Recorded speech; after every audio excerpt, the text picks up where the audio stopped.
एउटा लेभलसम्म पुगेपछि त्यो लेभलबाट तल झर्ने क्रम हुन्छ। नेपाली राजनीतिमा विकृत राजनीतिको एउटा चरम लेभलमा यति बेला नेपालको राजनीति छ र त्यो राजनीति सधैँभरि त्यही ठाउँमा रहिरहन सक्दैन। र यति बेला ठ्याक्कै भन्ने हो भने महाभारतमा जसरी कौरव र पाण्डवको युद्ध हुने समयमा को कौरवको पक्षमा को पाण्डवको पक्षमा लाग्ने भनेर एउटा परिस्थिति जति बेला सिर्जना भएको थियो, त्यसै गरी नेपाली राजनीतिमा यति बेला कौरव र पाण्डवको को पक्षमा को विपक्षमा रहने भन्ने अवस्था यति बेलाको हो। र मैले यति बेला पत्रकारितामा रहँदा जतिखेरसम्म मैले भुइँ मान्छेको आवाज बोलेँ भन्ने मलाई लाग्छ, सिंहदरबारभित्र या बालुवाटारभित्र मन्त्री परिषदका बैठकहरू रहँदा त्यहाँ के निर्णय भए र त्यो निर्णय बाहिर आएर प्रवक्ताले भन्दै गर्दा जस्ताको तस्तै मैले त्यसलाई पस्किनलाई कहिले पनि रुचाइन। आखिर उनीहरूले गरेको निर्णयले जनताको चुलोमा के परिवर्तन ल्याउँछ भन्ने नजरबाट मैले हेरेँ र त्यही किसिमको पत्रकारिता गरेँ। त्यो माया मैले यहाँ देखेको।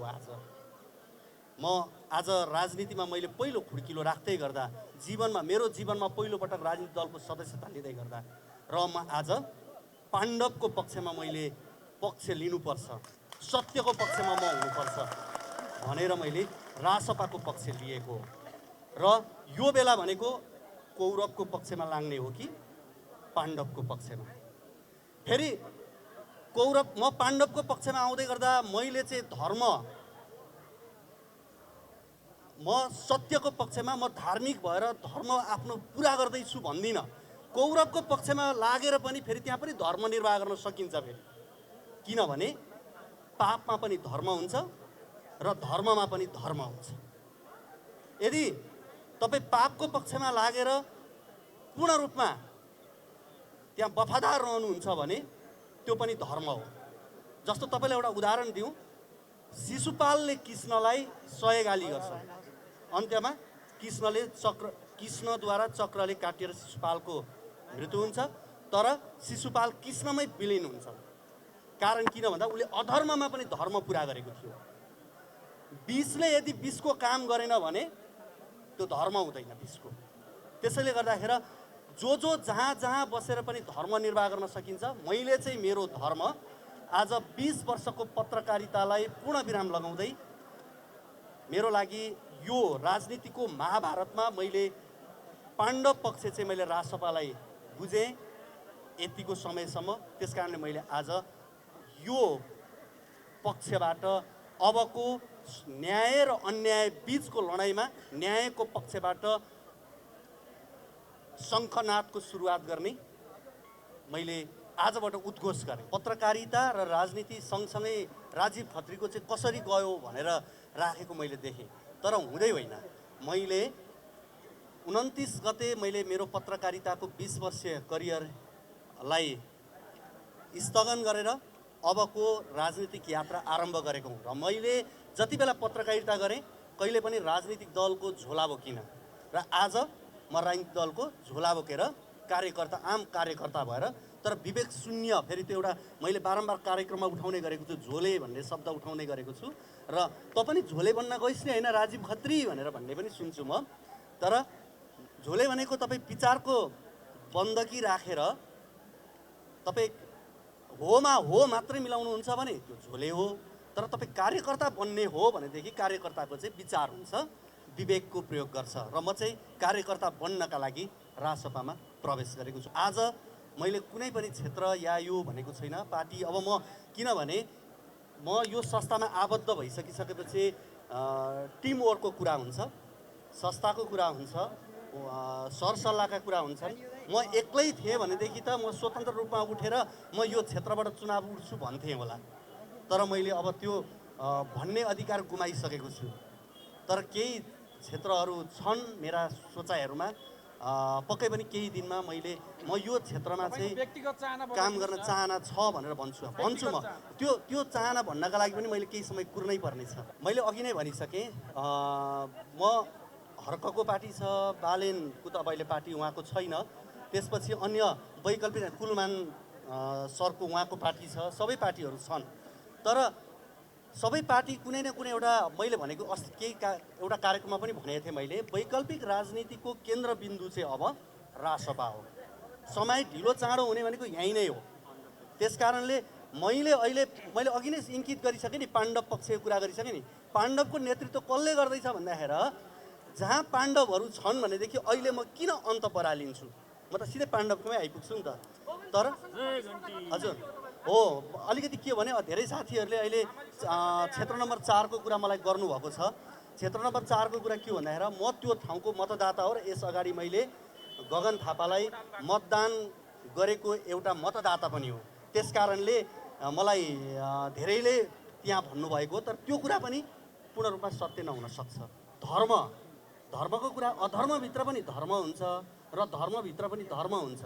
अब उहाँले के भित्रको धर्म पुरा गर्नुभयो उहाँको विषय मैले भन्न आवश्यक रहँदैन, तर म चाहिँ धर्मभित्रको धर्म पुरा गर्न आउँदैछु। राजावादीको ब्लेम लाग्ने कुरा या गणतन्त्र कुरा, सङ्घीयताका कुरा, धर्मनिरपेक्षताका कुराहरूमा मेरा केही फरक मतहरू हुन सक्छन्, मैले मेरा आफ्ना पनि। तर राजतन्त्रको विषयमा मैले अहिलेसम्म टिका टिप्पणी गरेको विषय भनेको के हो भन्दाखेरि धेरै मानिसहरूले हामीले परिवर्तनको जब कुरा गर्छौँ, मैले पत्रकारिताको तर्फबाट परिवर्तनको कुरा गर्छु, सङ्घीयतामाथि हमला भयो भनिएका आवाजहरू मैले सुनेको छु। मैले भ्रष्टाचारको विषयमा जतिखेर मैले टेलिभिजनमा कुरा गरेँ, दलहरूको विरुद्धमा यसले बोल्यो भनेको धेरै सुने। त्यसकारण मैले जहिले पनि के भने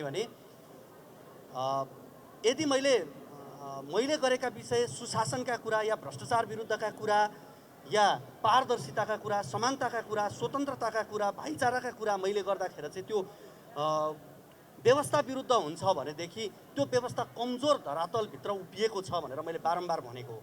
र मैले जहिले पनि एउटा तुलना गर्ने के पनि गर्ने गरेको थिएँ भने आज पनि छु।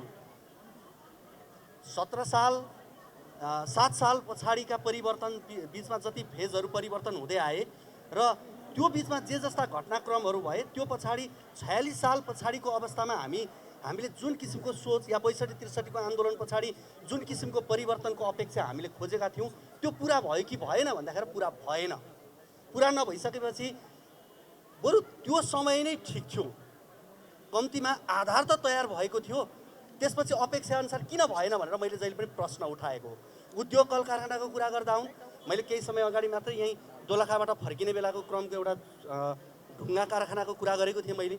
राज संस्थाको पालामा 2035 सालमा सुरु भएको उद्योग आज बन्द अवस्थामा छ भनेपछि हामीलाई यो गणतन्त्रले कहाँ पुर्यायो भनेर मैले प्रश्न, त्यो भनेको त गणतन्त्रप्रतिको मेरो प्रेम पनि त होला नि, होइन र? तपाईँले बुवालाई, आमालाई या कसैलाई प्रश्न बढी गर्नुहुन्छ भनेदेखि त्यो प्रश्नभित्र माया पनि हुन्छ क्या कहिलेकाहीँ। त्यो दुइटै कुरा हुनसक्छ। अघि एकजना साथीले भन्नुभएको थियो तपाईँले पार्टी चाहिँ अर्को किन खोल्नु भएन भने, पार्टी खोल्नुपर्ने आवश्यकतै छैन। जुन मैले सोचेको पार्टी, मेरो सोचभन्दा माथिको पार्टी खुलिसकेको छ भने मैले किन अरू पार्टी सोच्नु आवश्यकतै छैन। वाचन भइसक्यो। मैले अहिले उहाँलाई तपाईँ पाण्डवको कुन पक्षमा भन्नुभयो भने सत्यको पक्षमा भनेर मैले भने पाण्डवमा सत्यको पक्षमा को सत्यवादी को भन्यो भने युधिष्ठिर हुन्छ होला, जेठो बाटो उही हुन्छन् होला, होइन? पात्रको हिसाबले मैले त्यही रूपमा पनि उहाँलाई हेर्न सक्छु। या हजुर म छैन, अर्जुन या अरू नै हुनुहुन्छ।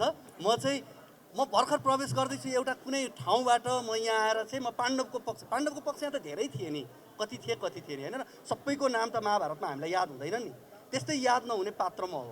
भोजराज थापालाई मैले छोडेको होइन, भोजराज थापा सँगसँगै हुनुहुन्छ। आजको यो साइट मात्रै नजुरेको, कुनै समय उहाँ आउन सक्नुहुन्छ र ढिलो चाँडोको कुरा हो भोजराज थापा।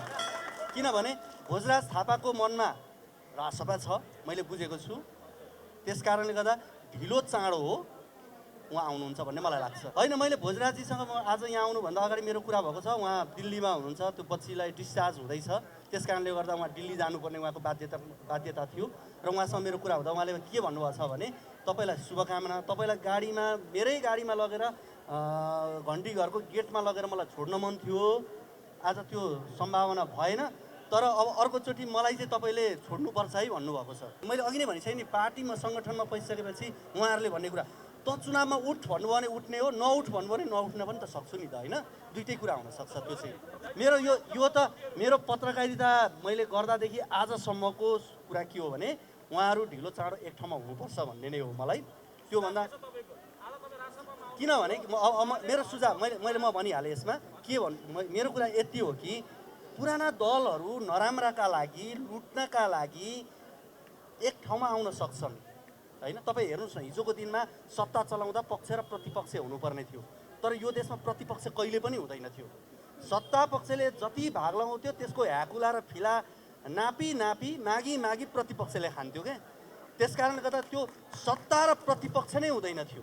कम्तीमा रासपाले त्यो एउटा पक्षमा हुँदा सत्तामा रह्यो, विपक्षमा हुँदाखेरि विपक्षीको भूमिका निर्वाह गरौँ। त्यस कारणले पनि मैले आजको दिनमा भन्ने कुरा चाहिँ के हो भन्नुहुन्छ भने पुराना दलहरू नराम्रो कर्म गर्नका लागि एक ठाउँमा मिल्न सक्छन् भने राम्रो सोच भएका व्यक्ति या पार्टीहरू एक ठाउँमा किन आउन सक्दैनन्, यति मात्रै हो मेरो कुरा। र आउनुपर्छ। आजबाट मैले मेरो सभापति भन्छु रवि लामिछाने। योभन्दा अगाडि म दाई हुन्थेँ, पत्रकारिताको हिसाबले पनि मैले अग्रजको रूपमा मैले उहाँलाई लिएको हो। एउटा चिज तपाईँहरू मान्नुहोस्, हिजो रवि लामिछानेले पत्रकारिता गर्दाखेरि एक थरीले उहाँलाई कहिले पनि पत्रकार मानेनन्, तर जनताले उहाँलाई पत्रकार माने र त्यही कारणले गर्दा उहाँले पार्टी खोलेर त्यो स्थानमा पार्टीलाई पुर्याउनु भयो। तर एक थरीले, त्यही थरीले, अर्को थरी भन्दिनँ, त्यही थरी जसले पत्रकार मान्दैन थियो उसैले उहाँलाई पार्टी पनि मानेन, नेता पनि मानेन। उहाँको पार्टीलाई पार्टी पनि मानेन, नेतालाई नेता पनि मानेन। त्यस कारणले गर्दाखेरि त्यो भित्रका प्रपञ्च के थिए, कस्तो थियो भन्ने कुरा तपाईँ हामी सबैलाई थाहा छ। आज रवि लामिछाने जेलभित्र हुँदा पनि बाहिर के छ, रवि लामिछाने के हो भन्ने कुरा तपाईँ हामी सबैलाई थाहा छ। मैले यो कुरा भन्नै पर्दैन। अब रह्यो कुरा के भन्दाखेरि म माथिको आक्रमण भन्नुहुन्छ भने मैले पत्रकारिता गर्दा मलाई पनि त मैले पत्रकारितामा आइडल मानेको रवि लामिछाने, त्यही तवरबाट मैले पत्रकारिता गरेँ। मलाई पनि त पत्रकार मानेनन् नि त एक थरीले। आज म राजनीति गर्दाखेरि मलाई राजनीति पत्रकार नमान्नेले आज मलाई यो राजनीति के हो भनेर नमान्न पनि पाउँछ नि, उसको अधिकारको कुरा। अब उसले प्रपञ्च पनि रच्न पाउँछ नि त मसँग, तर त्यो प्रपञ्चलाई कसरी चिर्ने भन्ने कुरा अहिले म माथि भयो भने मैले हो, अहिले मेरो सभापतिमाथि भइरहेको कुरा सभापतिले पनि चिर्दै हुनुहुन्छ, हामीले पनि उहाँलाई सहयोग गर्छौँ। तपाईँ हामी मिलेर सबैले सहयोग गर्छौँ। अघि नै भनिसकेँ, कौरव र पाण्डवको युद्ध छ, पाण्डवको पक्षमा हामी छौँ, जित पाण्डवकै हुन्छ। यति हस्, धन्यवाद। जय घन्टी।